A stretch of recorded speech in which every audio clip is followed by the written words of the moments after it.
Salut à tous, aujourd'hui on est à Biarritz, il fait super beau, l'eau est chaude, il y a des gens dans la mer, des gens sur la plage. Mais nous, on est là pour bosser. Et ouais, on est au Wheels and Wave et on va profiter de cet événement pour fêter les 50 ans de la Moto Guzzi V7. Et promis, on va pas se moquer des hipsters. Enfin, un petit peu quand même.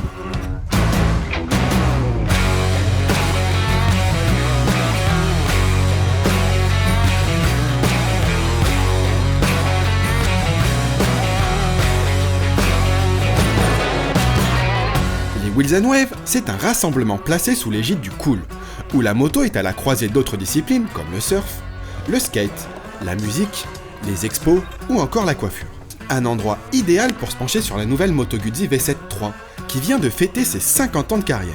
Mais avant de vous livrer un essai approfondi de la petite italienne, on va tenter de vous faire ressentir l'esprit qui règne ici. Et pour commencer, rendez-vous directement sur l'hippodrome de San Sébastien pour El Rollo, une course de flat track organisée pour la deuxième année consécutive.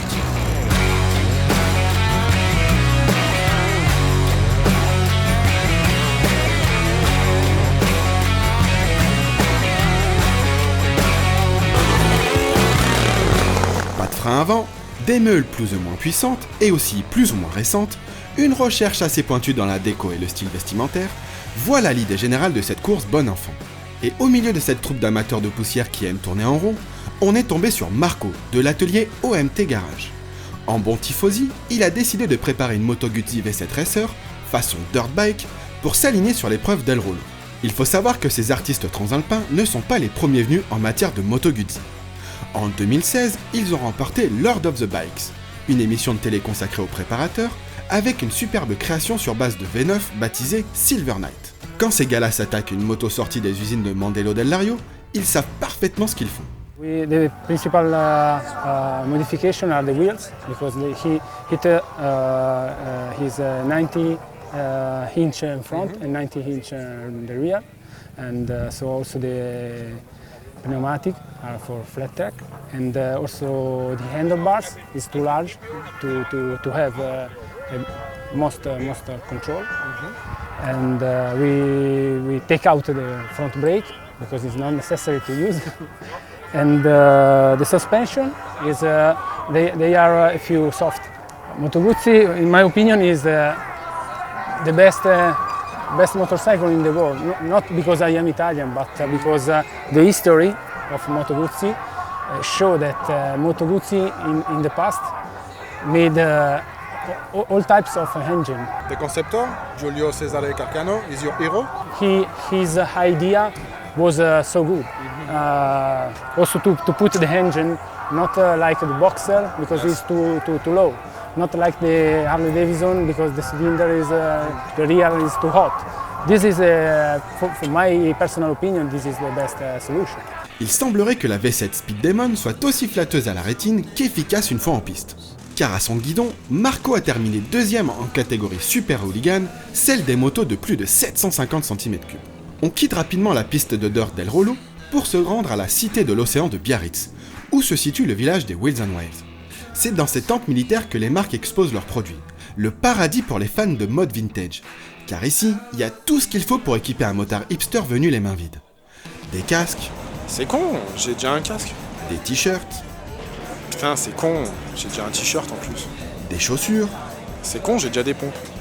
Par contre, c'est vrai que j'en ai pas pour marcher sur les glaciers. Mais bon, ici, vu la météo, ça risque rien. et il y a même des statues. C'est con, je comprends l'art moderne. Et ben malgré tout ça, il y a encore des mecs qui veulent se la jouer différent en venant saper comme des motards normaux. La palme de l'anticonformisme revenant à ces trois gars pas du tout corporate avec la mode ambiante. Au milieu de cette friperie géante, on trouve aussi tout type de motos. Des motos en bois, mais aussi des motos plus traditionnelles. Ah, c'est un Moto Guzzi, ça tombe bien, j'avais pas de moto. Ça, c'est la V7 anniversaire, 50 ans. En fait, si la moto était présentée à Milan en 1967, le premier prototype, il date de 64. L'idée de la V7 chez Moto Guzzi, il est né parce qu'il y a l'armée italienne et la police qui ont fait un appel d'offres. Il fallait remplacer la vieille Falcon. Et c'est Giulio Cesare Carcano, un ingénieur qui travaillait pour Moto Guzzi, à qui on a confié le projet. Et il a fait ça. Il a utilisé pas mal de concepts qui venaient de l'automobile, et notamment la base du moteur est un dérivé d'un tracteur 3 roues motrices. C'est dingue, non? Voici donc le drôle d'engin dont est issue la base moteur de la première V7. un tracteur militaire d'à peine 20 chevaux, mais doté d'un couple énorme. Le twin longitudinal de la V7 fut construit pour combiner la simplicité de fabrication à la robustesse. Voilà notamment pourquoi il était équipé d'un carter monobloc en alliage léger et d'un vilebrequin forgé en une seule pièce. A noter que la boîte de vitesse ne comptait que 4 rapports. Sur ces photos d'époque, on note le cadre double berceau tubulaire, les freins à tambour de 220 mm avec double cam à l'avant, les roues de 18 pouces équipées de jantes en alu, ou encore la fourche Marzocchi qui pouvait paraître énorme à l'époque à cause des caches en tôle qui protégeaient les tubes plongeurs. Évidemment, en 50 ans, la petite Guzzi a beaucoup évolué, et la nouvelle V7.3 bénéficie de nombreuses modifications par rapport à la version précédente. La géométrie de la direction a été revue, tout comme les amortisseurs arrière Kayaba. Les repose-pieds ont été avancés et la hauteur de selle légèrement abaissée. Côté moteur, afin de répondre aux normes Euro 4 tout en gagnant un peu de puissance, les ingénieurs ont changé le vilebrequin, les culasses, les pistons, les cylindres ainsi que l'échappement. Au final, la V7 Anniversario libère 52 chevaux à 6200 tours pour un poids de 193 kg à sec. Avec son look rétro et son coloris chromé, la belle italienne est parfaitement à son aise au milieu du village des Wheels and Waves. Et avant d'aller cruiser le lendemain à son guidon sur les routes du Pays Basque, on n'allait pas partir se coucher sans poser quelques questions à Vincent Prat, l'un des organisateurs de cet événement. Parti d'une réunion entre potes, les Wheels and Waves ont pris une sacrée ampleur en moins de 10 ans, surfant sur la mode du vintage qui attire les néophytes, tout en tentant de satisfaire les purs et durs de la moto classique. Pas simple comme grand écart. Est-ce que tu as l'impression que tu fais naître le plaisir de la moto à des personnes qui ne le connaissaient pas? Je pense. Moi je l'ai vécu très longtemps à l'époque où cet esprit-là n'existait pas, la ségrégation. Moi je suis dans les motos anglaises depuis 40 ans quasiment, et dans ce milieu-là, très très fermé, on n'accepte pas les newcomers, on n'accepte pas les gens qui ne font pas tout eux-mêmes, qui ne tournent pas le moindre boulon. Je trouve ça un peu dommage, un peu limité. Petit à petit, les esprits s'ouvrent. Pourquoi? Parce que des gens ultra légitimes comme Franck Châteaukin en France, qui sont des gros pilotes, qui sont au-dessus de toute critique, quoi, on va dire. Les gens se disent « Ah, c'est peut-être pas si mal, on devrait y aller ». Seuls ceux qui ne sont pas venus critiquent encore. Généralement, quand on y est venu une fois, on se dit « c'est plutôt sympa ». Voilà. Bienvenue au Pays Basque, une région où tu t'endors avec un soleil radieux pour te réveiller sous un crachin bien relou. Mais il en fallait plus pour décourager Coralie et Jérôme, nos deux fans Facebook qui vont avoir la chance de nous accompagner découvrir les différentes versions de la V7.3. Bon bah on va y aller. Et petit truc, vous savez pourquoi ça s'appelle la V7? Eh ben quand elle est sortie, c'était un moteur en V, elle faisait 700 cm3. Ah, ils sont pas foulés les Italiens, mais bon.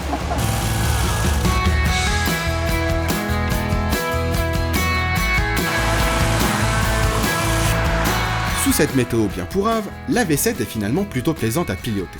En effet, à la différence d'une sportive ou d'un roadster radical, le manque d'adhérence n'est pas trop handicapant car la Transalpine plonge rapidement son pilote dans un mode balade.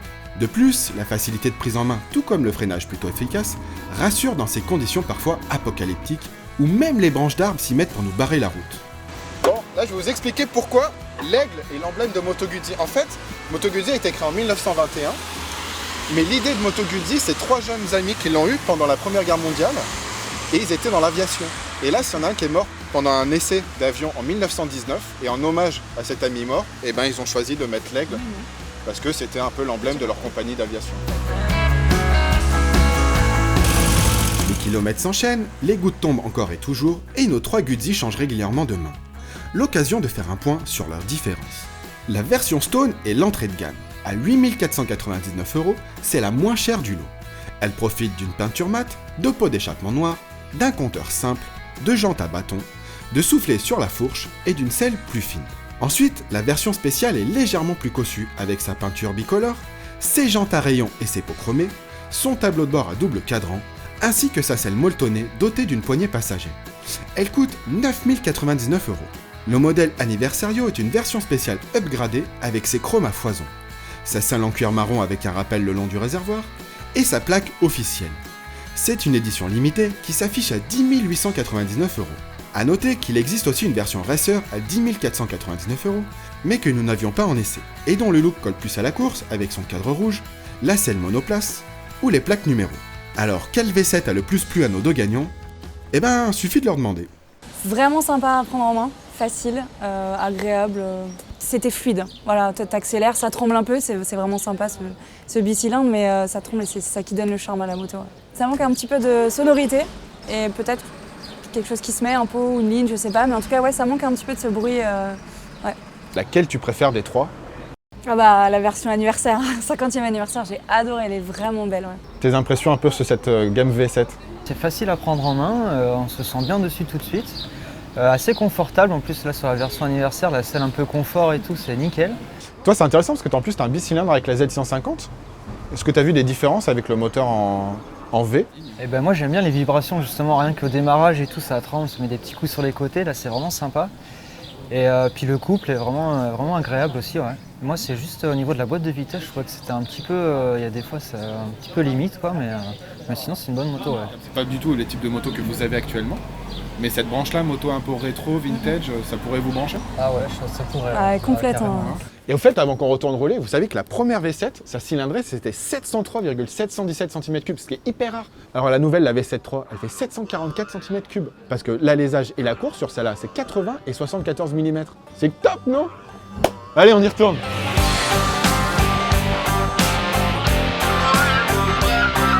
Notre balade se poursuit tranquillement sur les petites routes qui serpentent entre la France et l'Espagne.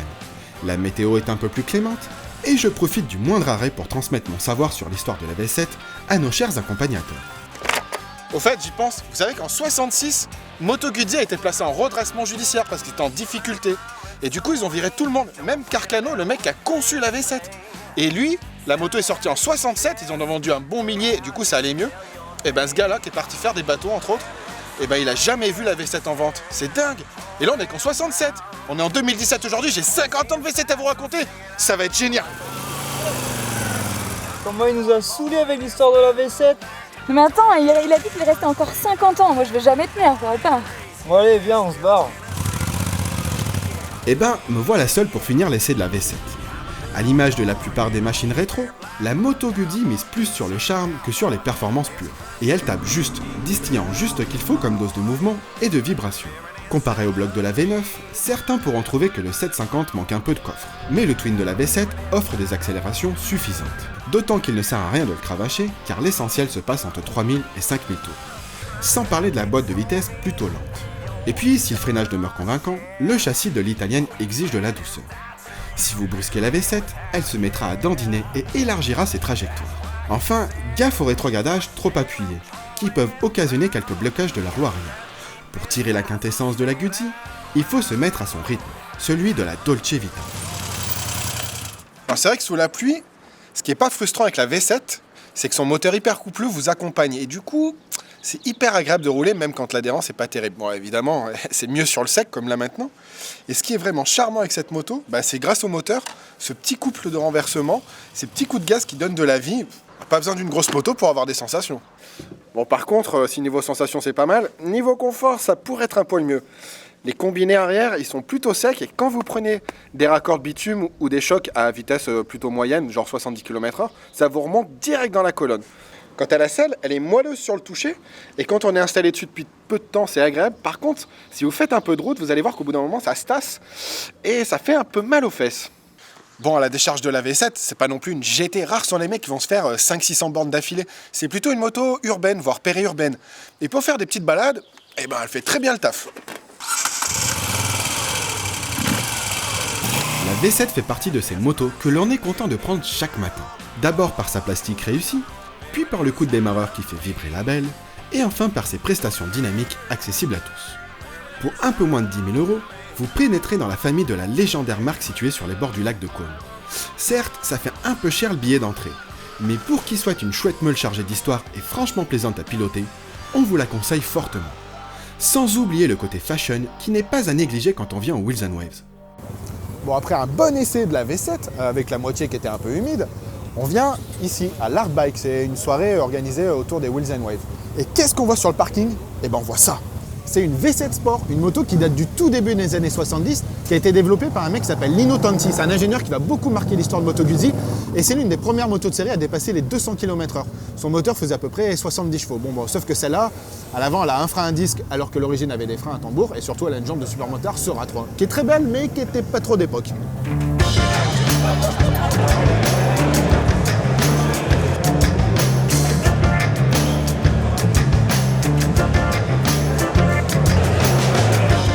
bike résume en soi l'intérêt des Wheels and Wave. C'est-à-dire que dans un même endroit, plusieurs disciplines se côtoient. Si une partie du spectacle se passe sur le parking, à l'intérieur de l'ancien marché aux poissons de la ville de Pattaya, on trouve de tout. Des vieux surfs, des barbus, des vieux skates, des vieilles guitares, des photos, des barbus, un DJ, des dessins, de l'art moderne, de la bière, des barbus et évidemment des motos anciennes ou customisées. Mais surtout, j'ai enfin trouvé un mec qui s'intéressait à toutes mes anecdotes sur l'histoire de la V7.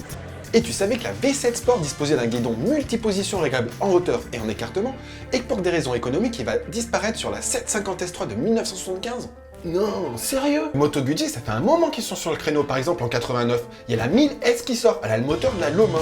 Et ben, elle ressemble comme deux motos à la 750. Sur la Moto Guzzi V7 spéciale, on a aimé le look sympa, la prise en main facile, les vibrations juste comme il faut, et le passé historique de la V7. On n'a pas aimé la boîte un peu dure et la sécheresse des amortisseurs.